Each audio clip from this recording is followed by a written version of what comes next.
Kyle berdiri tegak di sisi tahta Raja Aldred, mengenakan irah perak yang berkilauan. Saat Raja memerintahkan pembantaian sebuah desa, Kyle hanya diam, meski hatinya bergolak. Perintah itu terasa tidak adil, dan benih keraguan mulai tumbuh dalam dirinya. Kyle mendatangi gubuk Liara di hutan. Liara memohon agar Kyle menyelamatkan desanya dari perintah kejam Raja Aldred. Liara mengingatkan Kyle tentang nilai keadilan. Dia berkata setia pada seorang tiran bukanlah kehormatan Kyle. Itu hanya perbudakan. Di kamarnya yang remang, Kyle duduk dengan kepala tertunduk, merenungi kata Liara. Hatinya penuh pergolakan, tetapi akhirnya dia tahu apa yang harus dilakukan. Akhirnya Kyle pun menyusun rencana, tapi Kyle sadar dia tak bisa sendirian. Kyle menemui Erion, teman lama sekaligus mantan prajurit yang pernah dipenjara karena melawan kebijakan raja. Kyle, apa yang membawamu ke tempat ini? Tanyanya, sambil meneng Kyle, dengan curiga.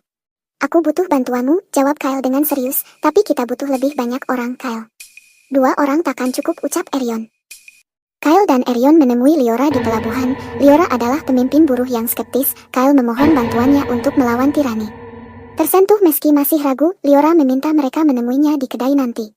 Di sebuah kedai kecil, Kyle dan Liora berbicara lebih mendalam tentang ajakan Kyle. Dan akhir obrolan itu Liora pun bersedia membantu Kyle. Kyle, Erion, dan Liora kini berada di tempat yang lebih aman, menyusun rencana serangan terhadap istana.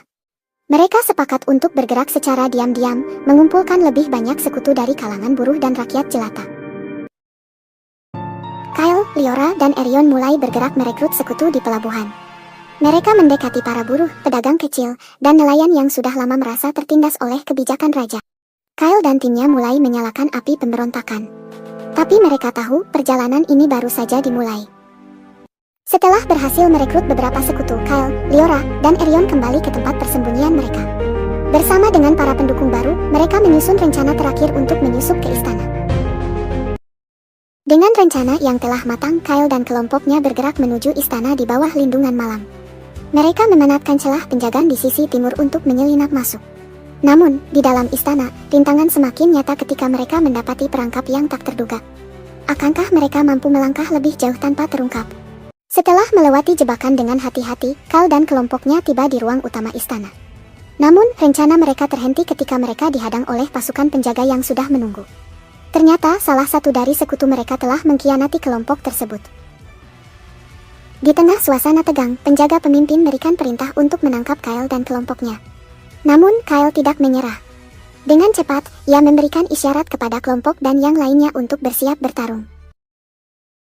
Di tengah pertarungan sengit, akhirnya sang raja muncul di tengah-tengah pertarungan.